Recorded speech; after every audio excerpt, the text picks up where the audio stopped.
nossas fraquezas. Aleluia, aleluia, aleluia, aleluia, aleluia, aleluia, aleluia, aleluia. O Senhor esteja convosco. Ele está no meio de nós. Proclamação do Evangelho de Jesus Cristo segundo Marcos. Glória a vós, Senhor. Naquele tempo, Jesus saiu da sinagoga e foi com Tiago e João para a casa de Simão e André. A sogra de Simão estava de cama, com febre, e eles logo contaram a Jesus. E ele se aproximou, segurou sua mão e ajudou-a a levantar-se. Então a febre desapareceu e ela começou a servi-los. À tarde, depois do pôr do sol, levaram a Jesus todos os doentes e os possuídos pelo demônio. A cidade inteira se reuniu em frente da casa. Jesus curou muitas pessoas de diversas doenças e expulsou muitos demônios. E não deixava que os demônios falassem, pois sabiam quem ele era. De madrugada, quando ainda estava escuro, Jesus se levantou e foi rezar num lugar deserto. Simão e seus companheiros foram à procura de Jesus. Quando o encontraram, disseram: todos estão te procurando. Jesus respondeu: vamos a outros lugares, às aldeias da redondeza. Devo pregar também ali, pois foi para isso que eu vim. E andava por toda a Galileia, pregando em suas sinagogas e expulsando os demônios. Palavra da salvação. Glória a vós, Senhor. Aleluia, aleluia, aleluia, aleluia, aleluia, aleluia, aleluia, aleluia. Nos recolhamos, irmãs e irmãos, a um tempo de silêncio.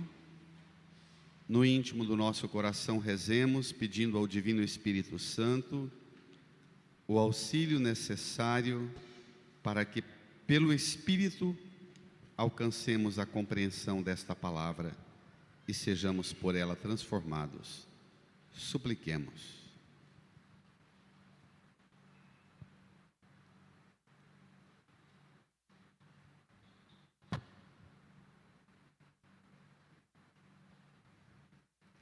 Amém. Irmãs e irmãos, estamos conduzidos pelo evangelista Marcos, acompanhando a atividade de Jesus que iniciou há alguns domingos, com a pregação do Evangelho. Quando lá, há 3 domingos atrás, ele dizia: o tempo já se completou, o reino de Deus está próximo, convertei-vos e crede no Evangelho. A atividade que Jesus está desenvolvendo é para mostrar para nós que o reino está próximo e que para nós entrarmos na graça desse reino, é preciso o nosso movimento de conversão e de crer. Agora, para haver conversão e para haver uma elaboração do crer, às vezes é preciso processos de desmantelamento de coisas que a gente acostumou a compreender e entender. Esse caminho não é fácil. Vamos lá? No seu folheto número 11, Marcos capítulo 1, versos 29 a 39. Domingo passado a gente estava com Jesus numa sinagoga e hoje ele sai da sinagoga. Vamos lá? Naquele tempo, Jesus saiu da sinagoga e foi com Tiago e João para a casa de Simão e André. Só para recordar brevemente o sentido deste lugar que os evangelhos repetem tanto, a sinagoga. Sinagoga é uma espécie de capela, uma igrejinha onde se guardava a palavra de Deus. A gente tem que recordar que o advento do livro é agora, de poucos anos para cá. No tempo de Jesus, a Bíblia era guardada, escrita em tabuinhas de cerâmica ou pedras ou de madeira, ou rolos mais tarde de pergaminhos ou de couro. Então, para você ter uma Bíblia, você precisava de um cômodo do tamanho da metade desse presbitério, dependendo do material, até um espaço maior do que esse. O lugar onde se depositava o material dos livros sagrados, muitas vezes era maior que muitas casas no tempo de Jesus. Então a sinagoga, aqui tem o ambão que ficava no centro, porque se você for numa sinagoga hoje dos judeus, o ambão fica no centro, atrás do ambão um grande armário de madeira gigantesco, como essas colunas, com prateleiras e portas, onde se guardam os rolos dos livros sagrados. A sinagoga, portanto, é uma palavra grega. Sim, em grego, é o mesmo que tem, existe, mais ago, que vem do mesma raiz lá da palavra que a gente conhece, nos é familiar, pedagogo, ou pedagogia. Ago, ensino, educação. Então a sinagoga é o lugar onde se guarda a palavra e que todos os sábados a comunidade reúne para escutar a palavra. O rabino preparava a pregação da semana, tirava um trecho de um dos livros lá guardado, pregava e depois era conduzido um longo culto da palavra com salmos, cânticos penitenciais, cânticos de louvor, cânticos de hinos e orações de intercessão. Na maioria das vezes, uma sinagoga assim, radical na tradição judaica, a celebração da palavra começava com o nascer do sol e terminava ao meio-dia. Porque, na ideia deles, você saía da sinagoga, passava pelo pórtico de entrada da sinagoga, você saía ao sol e você pisava na sua sombra. O sentido é esse, que você a manhã toda ouviu a palavra, foi instruído pela palavra, a pregação te iluminou na palavra e você sai da sinagoga, da casa da palavra, iluminado, não é prejudicado por nenhuma sombra no seu caminho, nem a sua. É o sol do meio-dia, o clarão que ilumina tudo e você anda no caminho seguro às claras. Daí vem aquela expressão lá do profeta Isaías, a palavra de Deus é lâmpada para os pés, é luz para o caminho, ela ilumina a sua vida. Notaram que começa com o pôr do sol e termina ao meio-dia, era uma rezinha meio longa, tá? Então não estressa não. Aí Jesus sai da casa da palavra, da sinagoga, e vai para a casa da casa de Simão e André, a casa para onde ele tinha mudado. Desde que ele iniciou a pregação, ele mudou de Nazaré para Cafarnaum, e tem a sinagoga, uns menos de 200 metros a casa de Simão, um vilarejozinho, com muitas casas coladas uma na outra, como essas colunas aqui, e alguns metros já era o mar da Galileia. E Jesus vai da sinagoga para casa. Até aí não parece tanta novidade. O que vem agora é a novidade. Vamos ver? Versículo 30. A sogra de Simão estava de cama com febre, e eles logo contaram a Jesus. Aqui já tem uma nota boa. Ao encontrar Jesus, que volta da casa da palavra, eles encontram a Jesus e imediatamente contam a Jesus que tem gente doente lá em casa. Isso é um bom método de oração. Começar a oração apresentando a Jesus os doentes da sua casa. Interceder junto a Jesus pelos que estão na sua casa, na sua família ou no mundo, machucados, acamados, prostrados com febre. E tem, não tem? A intercessão junto a Jesus. A sogra de Pedro está de cama com febre. Conte para Jesus as doenças da sua casa. Não tenha dúvida. Porque Jesus sai da casa da palavra para a sua casa, para a casa de Simão, com uma missão muito clara. Versículo 31. E ele se aproximou, segurou sua mão e ajudou-a a levantar-se. Então a febre desapareceu e ela começou a servi-los. A febre desapareceu e ela começou a servi-los. Qual é o sinal da cura? Qual é o sinal da cura? Servir. A sua casa está curada se lá dentro tem gente servindo. Sua família é uma família de gente curada se lá dentro tem gente servindo. Esse é um sinal importante, mas prestemos atenção na delicadeza.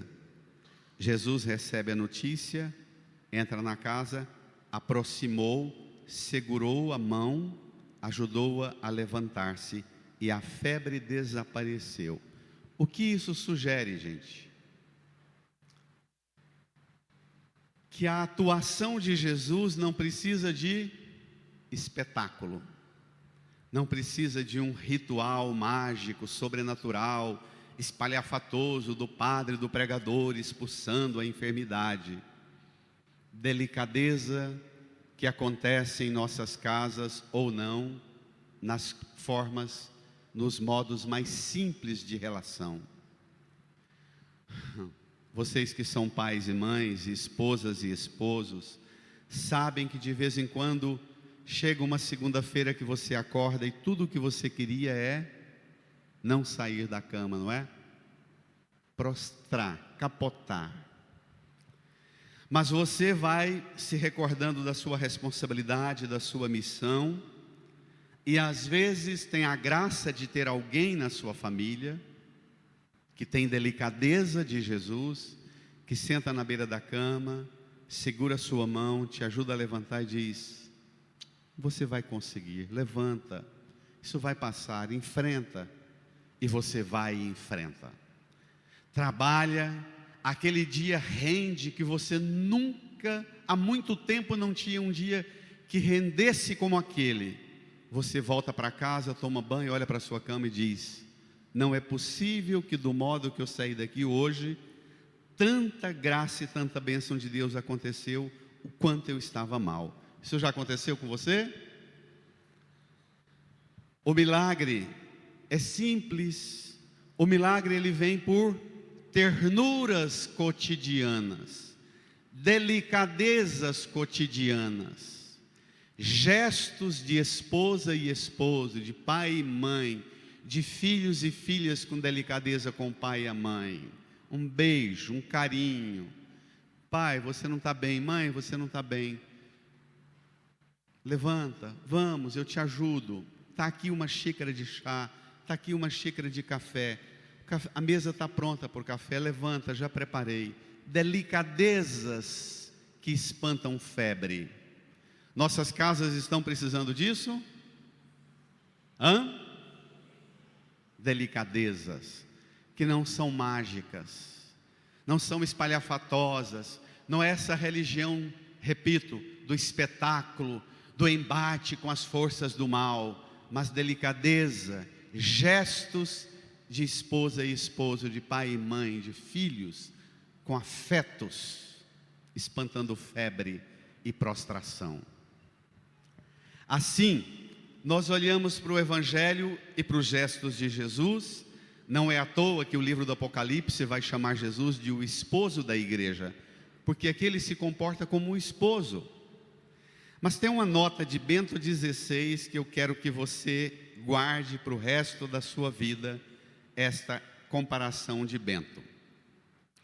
Jesus saiu da sinagoga, Marcos 1:30, e foi para a casa de Simão e André. Jesus sai da casa da palavra e vai para a casa onde tem uma pessoa doente.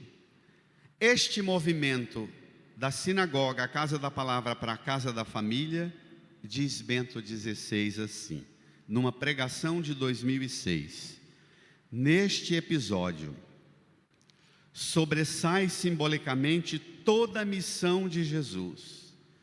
Jesus, vindo do Pai, vai à casa da humanidade, aqui na nossa terra, que é a casa comum da humanidade, e encontra uma humanidade doente com febre, com aquela febre, pasmem,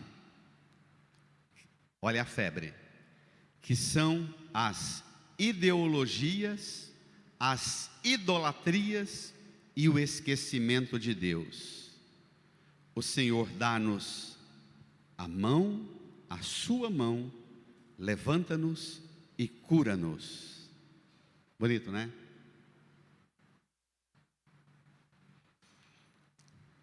A humanidade também hoje está com febre, doente. Quando o Papa Francisco fala que temos que cuidar da casa comum, a terra, no documento belíssimo que ele escreveu, Laudato Si, o povo besta, sem fé e sem catolicidade, fala que isso é preocupação com problemas sociais e ideologia de esquerda. Bento XVI chama a vinda de Jesus da sinagoga à casa de Pedro, remete à vinda de Jesus de junto do Pai para a casa comum, a terra, onde a humanidade habita, com uma febre doente, que são as ideologias, as idolatrias e o esquecimento de Deus.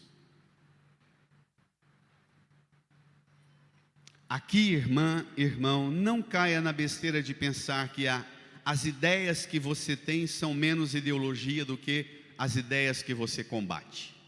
Todo mundo pensa que o que eu estou pensando é doutrina verdadeira, o que o outro pensa é ideologia. Não caia nesta besteira. A sua fé só é fé se ela te faz experimentar Deus e se ela te movimenta não para acusar a febre do mundo e do outro que está com ideologia, mas se a sua fé te capacita e te qualifica para tocar, segurar a mão e ajudar a levantar aqueles que estão prostrados com febres das ideologias. Amém? Amém. Então, mais do que ficar fazendo diagnóstico e acusação, faça um propósito de ser instrumento da delicadeza de Jesus para curar a febre do mundo e da igreja. Amém? Amém? É assim que nós precisamos nos comportar. Este deve ser o nosso movimento. Voltemos ao texto. Ela começou a servi-los. Então a febre desapareceu e ela começou a servi-los. O sinal de que tem gente curada na sua casa não é só se reza muito, faz muito jejum, muita penitência, se levanta de madrugada para rezar tantas vezes. Faça isso tudo, mas não dispense jamais, porque o sinal de que você é uma pessoa curada é se você é instrumento de Jesus para servir sua família. Amém? Amém. Hoje você vai voltar para casa e olhar para a pia da sua casa, para o fogão, para ver se está sobrando serviço só para um ou para dois, para ver se você é instrumento de Jesus no cuidado com as delicadezas da casa onde você serve. E não fica só recebendo, mas serve. Homem que é homem hoje, mostra sua virilidade também na delicadeza de ajudar as responsabilidades da casa, porque a mulher foi para o mundo e abraçou a missão sua no trabalho no mundo, e você precisa continuar sendo varão e homem ajudando na missão da casa. Amém? Amém. Firme-se e assuma as responsabilidades da casa com profunda ternura, com delicadeza, com afeto. Eu tenho certeza que você, esposa e esposo, que tem passado por alguns perrengues na vida da família, como pai e mãe também, eu tenho certeza que as coisas seriam bem menos sofridas para você se ele ou ela tivesse, ou seus filhos tivessem mais delicadezas em aproximar, segurar sua mão e te ajudar a levantar, te dar um beijo, tocar seu cabelo com delicadeza e dizer: não, mãe, vamos, pai, vamos. Bem, você está cansada, cansado, mas vamos enfrentar. Não seria mais fácil a vida se houvesse essa delicadeza? Apliquemos-la. Ela está, é uma cura que está ao nosso alcance. E Jesus cura através da ternura sua aplicada na sua casa. Amém?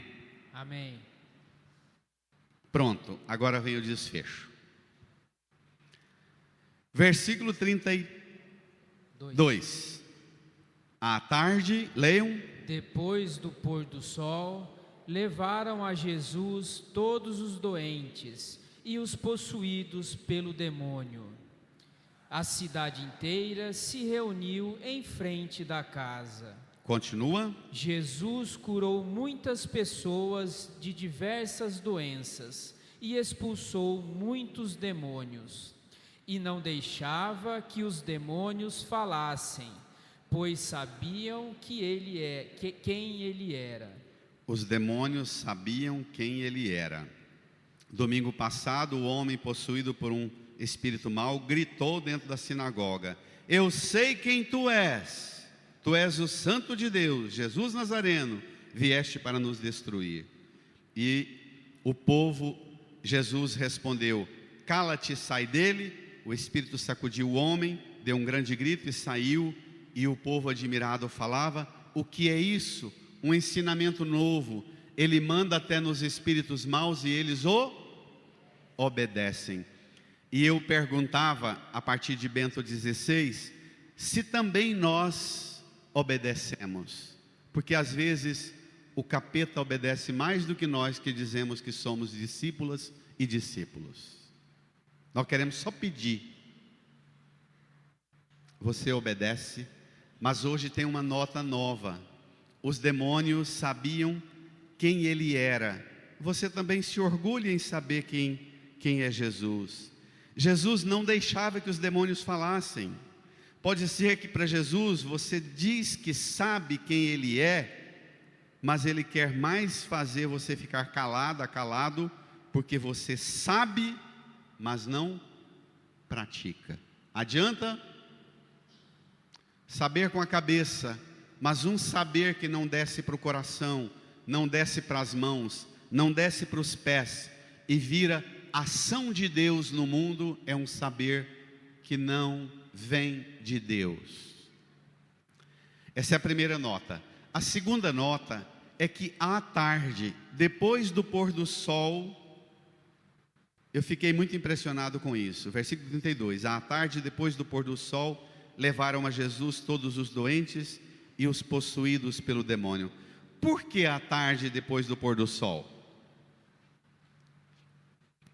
Quem já ficou doente, quem tem depressão, quem já ficou internado, sabe que o tormento da vida da gente quando está doente é quando chega a noite, não é?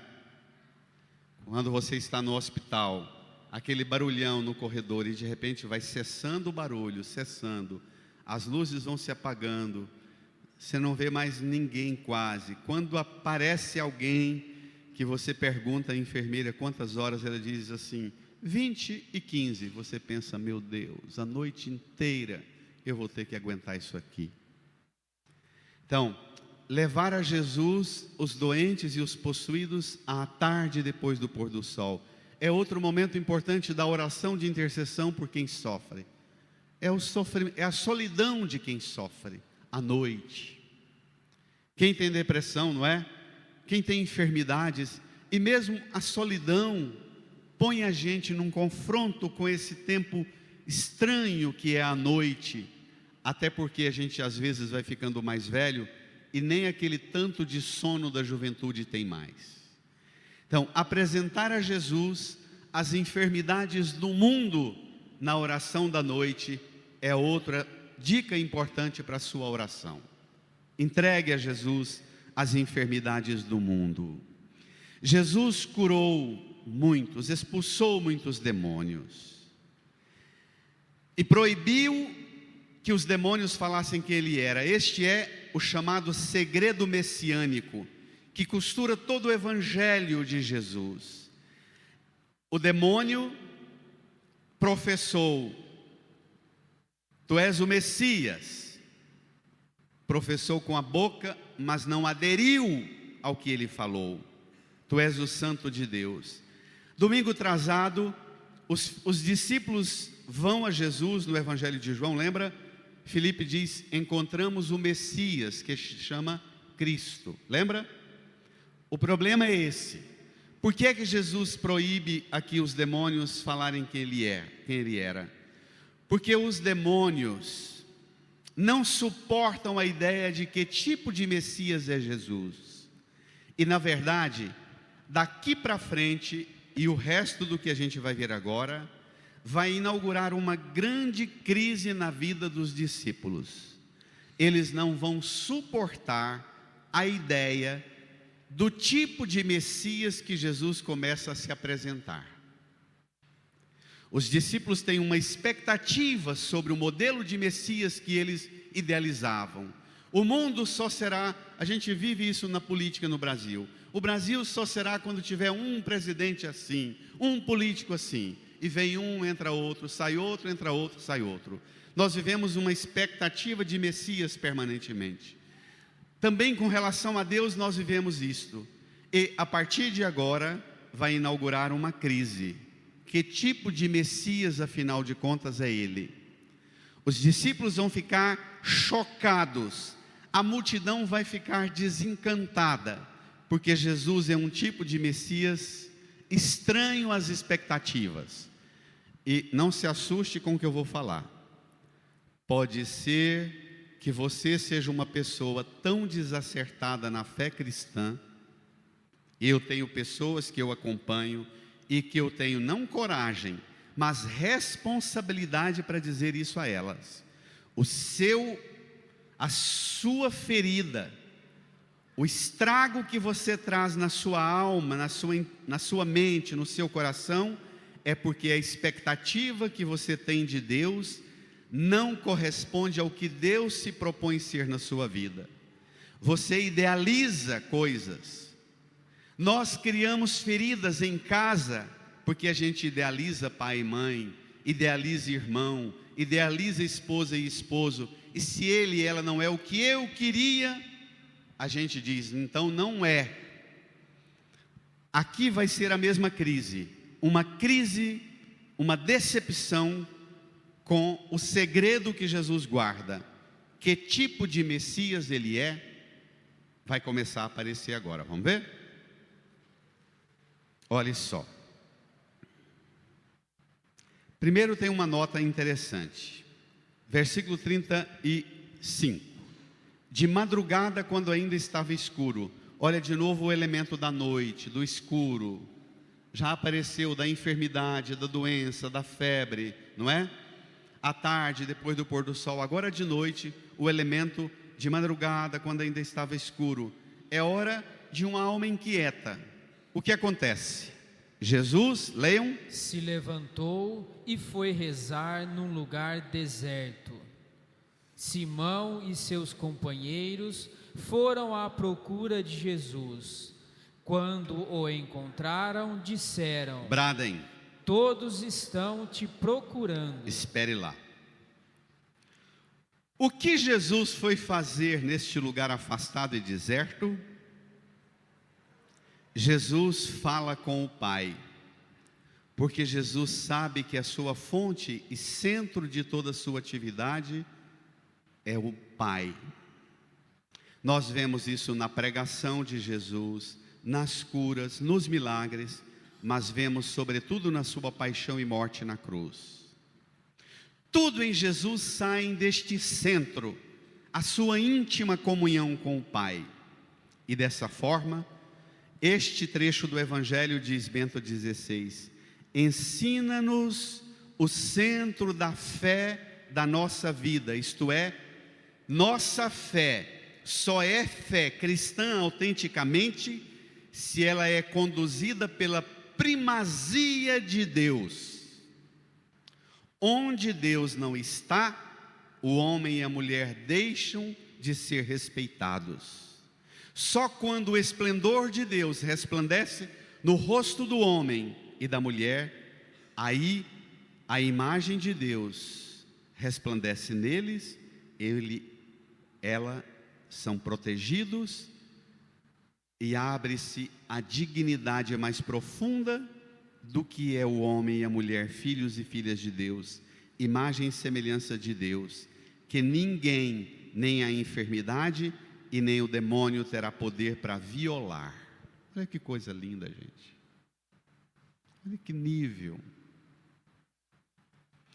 Pedro, aqui, minha gente, não está fazendo um comentário alhures com Jesus. Todos estão te procurando. Sabe o que isso significa? Vou usar umas expressões meio vulgares para sacudir vocês. Um vocabulário quase chulo.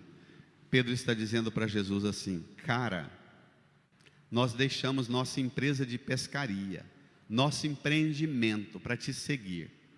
E o negócio está bombando nas redes. Tem uma multidão que o Senhor já curou, expulsou, foi embora, mas a porta da casa nossa lá tem gente para tudo quanto é canto. Agora é a hora da gente fazer o cadastro dessa turma, recolher o dízimo e a oferta. Agora é a hora da gente montar um empreendimento religioso de sucesso. E dizem os marqueteiros da religião, uma religião de sucesso e de resultado. Pensam que Jesus se propõe a este modelo de nós pregadores do século 21. Pedro está com uma intuição, e não é à toa que é Pedro que fala, porque fala pela boca da fragilidade da igreja. Todos estão te procurando, volta e aproveita a situação. Você tem poder de fazer milagre, de expulsar demônio, faz disso um empreendimento de sucesso. A decepção é grande. Olha só a resposta de Jesus. Veja, versículo 38. Jesus respondeu, bradem: vamos a outros lugares, às aldeias da redondeza. Devo pregar também ali, pois foi para isso que eu vim. Pois foi para isso que eu vim. Isso o quê? Isso o quê? Pregar e não fazer milagres.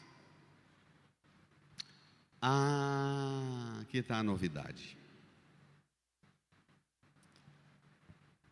O próprio Evangelho, com sua continuação, confirma isto em grande medida. Os apóstolos dizem a Jesus: volta, todos te procuram. E ele responde: não. Devo ir a outros lugares para anunciar Deus e para afastar os demônios, as forças do mal. Foi para isso que eu vim. Bento XVI. Jesus veio, está escrito no texto grego, saí do Pai, não para trazer os confortos da vida, mas para trazer a condição fundamental da nossa dignidade, para nos trazer o anúncio de Deus, a presença de Deus, e desta forma vencer as forças do mal. Ele indica esta prioridade com grande clareza. Não se assustem, tá? Bento XVI. Não vim curar. Faço também isto, diz Bento, mas como sinal do que eu preguei e ensinei. Mas vim para vos reconciliar com Deus. Deus é nosso Criador. Deus deu-nos a vida. A nossa dignidade é sobretudo a Ele que nós devemos dirigir toda a nossa existência. É isso que eu vim fazer. Aqui, irmão, começa a surgir uma pulguinha atrás da orelha dos discípulos e da multidão. Será que compensa deixar tudo para seguir esse cara? Não é mais um esperto? O que está por trás? O que está por trás é a teologia do Evangelho de Marcos. Não se assuste.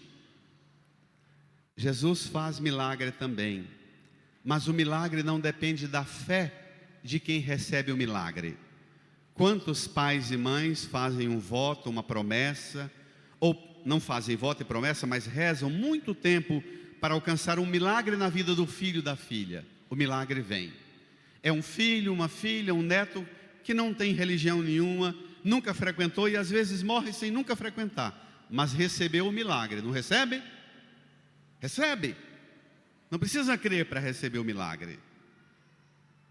Então, o milagre é Deus agindo sem a sua participação.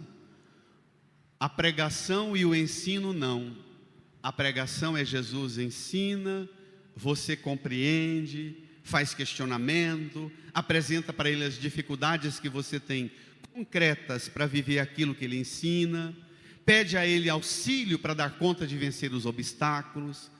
A pregação e o ensino têm uma dinâmica permanente para a vida inteira. E às vezes, quanto mais velho a gente fica, mais custoso é esse processo de aprendizagem. E Jesus veio ensinar.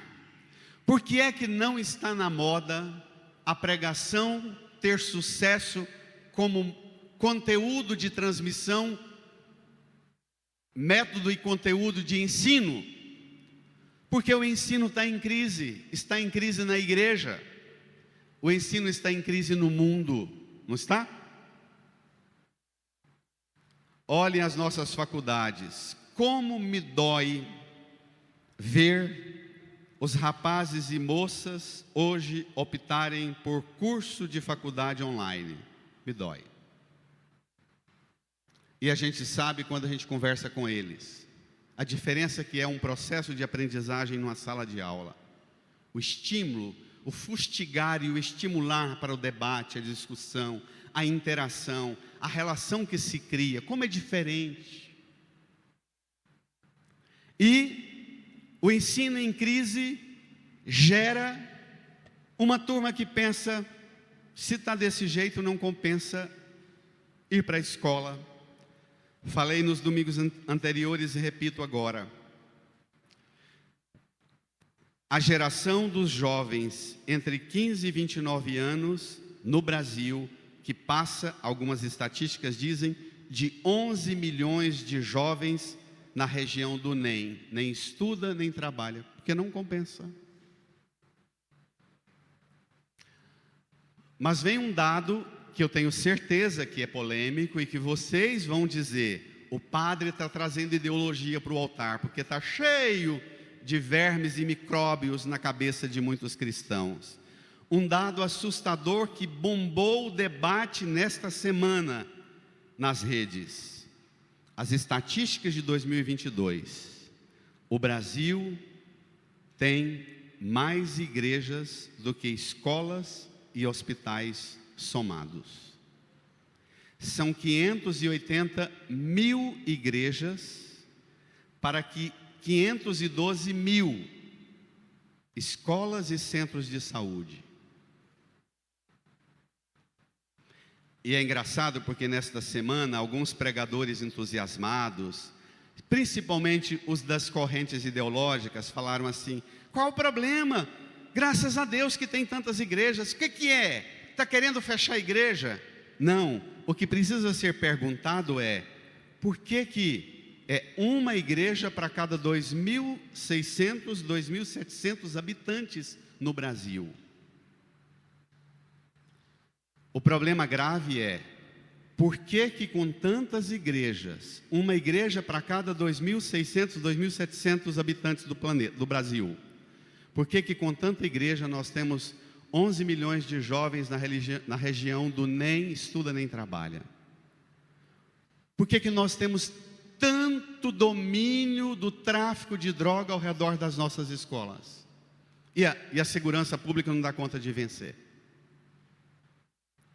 Por que é que nós temos a decadência que enfrentamos nos processos de tratamento da saúde pública?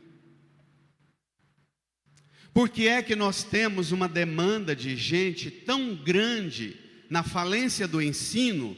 E eu reivindico que no Brasil deveria ter mais escola técnica para capacitar e qualificar, porque a menina ou o menino, ele desenvolve habilidade dos 9 anos até lá os 18, 19 anos. Essa é a idade da inquietação. É aí que deveria colocar na mão dele e dela ferramentas para que ele desenvolvesse e descobrisse com que ele se identifica, que afinidade tem. Aí dá a desgraça de um celular com Wi-Fi livre para ficar o tempo inteiro na desgraça da inutilidade. Nós estamos vivendo no Brasil com a primeira geração de pais e avós que os filhos, isso é estatística, de gente séria. Nós convivemos com a primeira geração de pais e mães que têm filhos que nunca viram os pais trabalharem e agora netos que nunca viu o avô e a avó trabalhar. Por quê? Porque os benefícios sociais que são tão importantes e necessários, mas para alavancar a vida do que tem privação de condições de vida, os benefícios sociais se tornaram o quê? Moeda de troca dos votos. Não se tornaram? Essa semana, um produtor rural me dizia: padre, eu tenho um homem de uma consciência elevadíssima, que trabalha e estuda muito, numa luta danada para ter um processo de produção com o maior respeito do mundo à natureza, ao meio ambiente. E ele dizia: padre, a gente vai na cidade, encontra gente parado aos montes, dá para encher ônibus. Eu tenho condições de empregar 50 pessoas lá na minha propriedade. Não acha, e aí a gente tem que jogar veneno para matar o mato, só que o veneno mata o mato e mata também a terra, e ainda dá um monte de doenças para nós. Não é isso que está acontecendo? Minha gente, é uma sociedade planejada para o fracasso, para a derrocada. E não é trazendo os políticos para dentro da igreja para roubarem dos fiéis da igreja uma pregação do pregador que convença você de votar nesse ou naquele político. Não, nós temos que dizer para os políticos: saiam da igreja e vão para a periferia, vão para a rua, vão para os bairros, vão para os centros urbanos, vão para os condomínios, vai conversar com gente e apresentar proposta política de superação dos problemas políticos, econômicos, sociais. E na igreja você venha buscar Deus para te capacitar e qualificar para trabalhar lá, mas não venha substituir o partido político por uma igreja, porque é isso que está acontecendo, não é? Quanto mais fracos os partidos políticos, mais fortes os pastores e os pregadores, porque eles pregam o que os políticos patrocinam e financiam. E ainda tem os fiéis, que se o padre falar alguma coisa do político que eu sou fiel a ele, ele não é fiel a Deus, ele é fiel ao político. Sai da igreja, muda de igreja e muda de religião. Porque a igreja foi encabrestada pelas ideologias de direita e de esquerda. Aquele erro terrível da gente trazer a esquerda e deixar a esquerda manipular o ambiente da igreja, agora nós estamos fazendo o mesmo movimento maldito de deixar a direita manipular a igreja. É porque é ideologia que não pode entrar aqui. Não é porque é de direita ou de esquerda. Está claro? Está claro? É porque é ideologia. Aqui deve prevalecer a teologia, onde nós todos nos reconheçamos irmãs e irmãos, onde nós todos descobramos que nós, independente daquilo com que a gente se identifica, escutando a pregação de Jesus, cada um sai daqui convicto de que tem que ser instrumento de Deus para transformar o mundo. Amém? Amém. Mas eu preciso ainda de 2 notas. Você pode imaginar o semblante de Pedro. Que estranho deve ter sido para Pedro, ele olhando para Tiago, João e André, olhando e dizendo: o que a gente vai falar para aquela multidão que está na porta de casa? Você imagina o desconforto de Pedro dizendo assim: olha, o nosso mestre foi ensinar em outros lugares, porque ele disse que aqui ele já ensinou como é que a gente vence o mal. A gente vence o mal chegando perto uns dos outros, segurando as mãos uns dos outros, ajudando uns aos outros a levantar e fazendo com que todos nós nos tornemos servas e servos com uma sogra curada. Somos nós que temos que mudar a realidade que está perto de nós. Ele já ensinou. Não ensinou? E aí a multidão começa a ficar decepcionada. A multidão queria uma intervenção. Não, manda ele vir aqui, ele faz o milagre e a gente não tem que fazer nada. Tem que fazer. Às vezes as pessoas procuram o padre querendo uma reza milagrosa, uma reza poderosa para resolver o problema, a crise que está enfrentando na vida pessoal, nos conflitos pessoais, nos relacionamentos na família. Eu digo: olha, eu posso te ajudar a encontrar Jesus. Eu posso te ajudar a experimentar, cultivar uma amizade com Jesus. E pode até ser que quando você se tornar amigo íntimo de Jesus, você até vença os seus problemas que estão te atormentando hoje. Mas pode ser que depois que você encontrar Jesus de verdade, você vai olhar para aqueles problemas e dizer: isso não é nada. Como eu perdi tempo dando corda para isso. O amor de Deus é infinitamente maior do que isso tudo. Qual é a nossa saída? Diz Bento: recuperar em nossa fé a primazia de Deus. Como é que nós recuperamos a primazia de Deus em nossa vida? Diz Bento: vemos como resgatar a primazia de Deus em nossa vida. Vemos isso quando rezamos o Pai Nosso.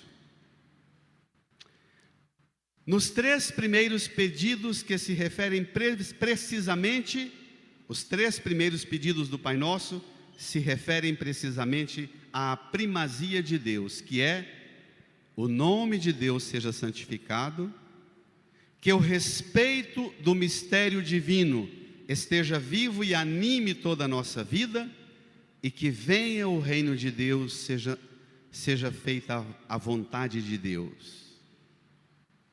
São dois aspectos diversos da mesma medalha, diz Bento. Onde se faz a vontade de Deus, já existe o céu. Começa também na terra um pouco de céu. E onde for feita a vontade de Deus, está presente o reino de Deus. Pois o reino de Deus não é uma série de coisas, não está no mapa, na geografia, em alguma sociedade, em algum país. O reino de Deus é a presença do próprio Deus em nós, a união de Deus conosco. É para este objetivo que Jesus nos quer guiar, e foi para isso que Ele veio. Amém? Amém. É por isso que ao morrer, ressuscitar, voltar para o céu e sentar à direita do Pai, Ele com o Pai soprou sobre nós o Espírito Santo e deu-nos o divino Espírito Santo. E quem tem o Espírito Santo tem o dom do discernimento, da sabedoria, da ciência. Tem o dom da compreensão das coisas. As pessoas vêm atrás de mim dizendo, às vezes, que precisa de uma oração porque minha vida está perturbada por problemas espirituais demais. Eu digo assim, quando você escuta a pessoa, você percebe, isso não é só problema espiritual, isso também tem problema físico, psíquico e emocional. E você diz, você procurou o médico, procurou o psiquiatra, procurou o psicólogo? Sim. Está medicado? Mas eu não estou tomando remédio direito não. Psicólogo eu deixei porque... Aí eu digo para a pessoa o que eu falei domingo passado. Dos 7 dons do Espírito Santo, tem 4 dons que estão em você para ajudar você a obedecer a ciência, o conselho, o entendimento e a sabedoria. Se Deus fez com que aqueles profissionais que já te atenderam, seus professores, o médico, o psicólogo, o psiquiatra e o padre, e já disseram a você toda a linha de orientação para a sua vida e você não segue, o modo com que Deus quer agir na sua vida, Ele já providenciou. Tem umas meninas e meninos que madrugaram longos anos na vida para estudar medicina, ciência, psicologia, psiquiatria, e o padre também levanta de madrugada para estudar a palavra para te ensinar. Mas você quer uma intervenção mágica? Vai ter não. Não está acontecendo isso? Faça uma leitura e estude quais são as profissões que mais adoecem no Brasil. As 3 categorias de profissões que mais adoecem. Quem lida com saúde, com educação e com segurança pública. Sabe por quê? Porque lida com um povo, desculpe a grosseria da expressão, besta. Que tem a orientação, que tem as condições de se cuidar, mas que é uma religião mágica. E é por isso que nós temos mais igrejas do que centros de saúde e escolas, porque a gente quer magia e não seguimento de Jesus. Está claro, minha gente? Está claro? E se você quer magia, não vou nem falar para onde você vai, para não entrar nas redes sociais e bombar, porque de tudo vai ficar o palavrão que eu iria falar aqui agora. Irmã, irmão, Ele, morrendo na cruz, deu sua vida para dizer a você, se você topa fazer o caminho de ser discípulo e discípulo meu, não tem doença e não tem espírito mau capaz de te paralisar. Amém? Eu pago o preço que for, mas o mal e enfermidade não te paralisará. Amém? Então brada uma salva de palmas para ele. Brada. Reage. Brada.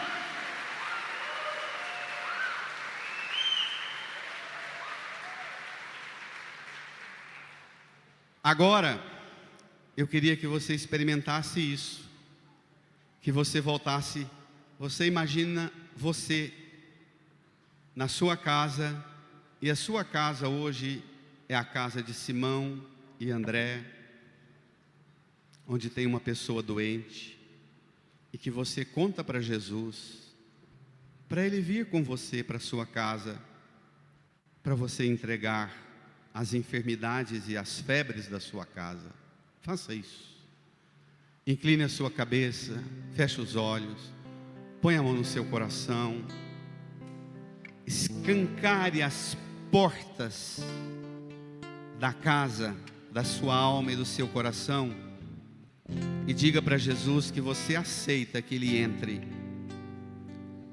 que Ele toque você, que Ele segure sua mão, que Ele te ajude a levantar, que você vai se tornar uma serva, um servo, cuidando da sua família, da sua profissão, da sua responsabilidade no mundo. Fale para Ele, renove sua aliança com Ele, piedosamente.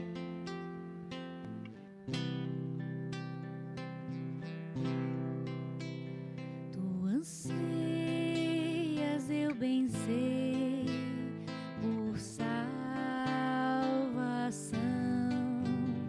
Tens desejo de banir a escuridão. Abre, pois, de par em par teu coração e deixa a luz do céu entrar. Deixa a luz do céu entrar. Deixa a luz do céu entrar. Deixa a luz do céu entrar. Deixa a luz do céu entrar.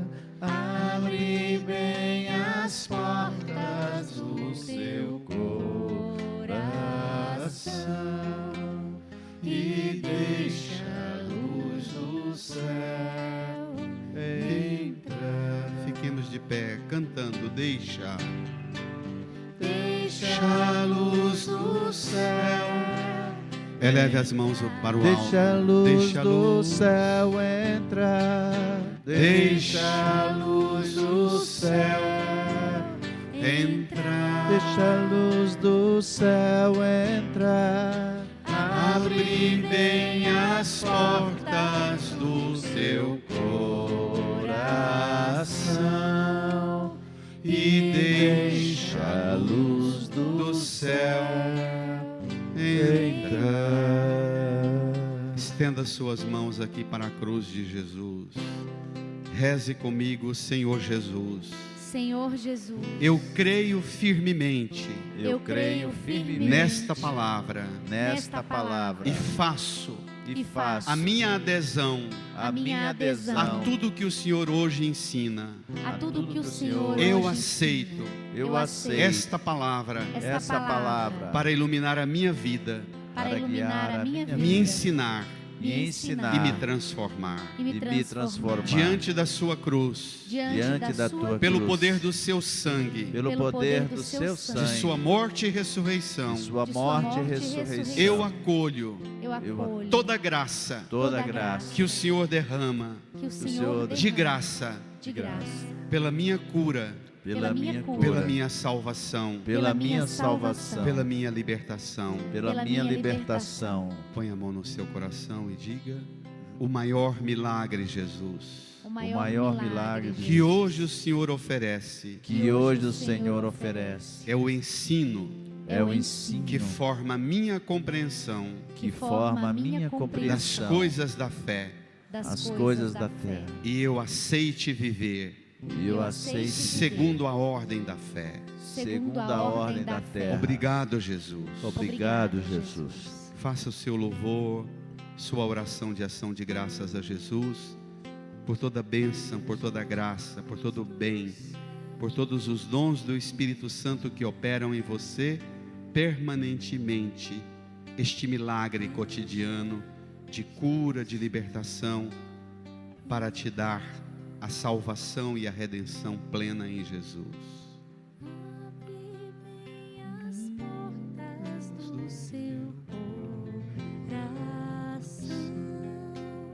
E deixa a luz do céu entrar. Não sei se tem alguém da sua família perto de você, mas eu queria que você agora esmerasse na delicadeza de dirigir a quem está do seu lado e talvez fazer o que você nunca fez.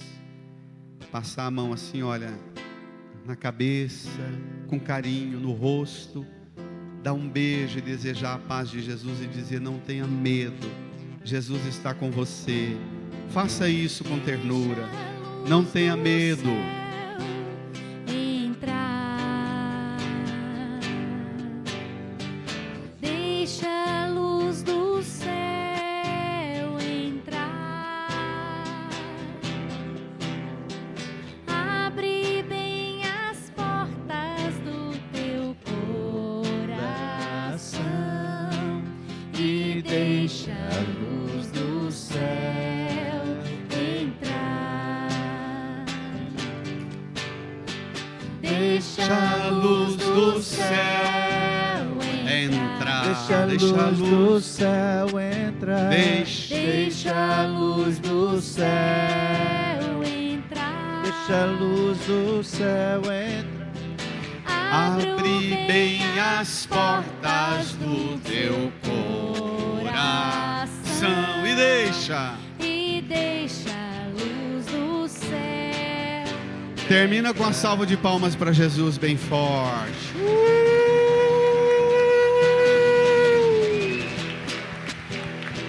Palmas para Jesus.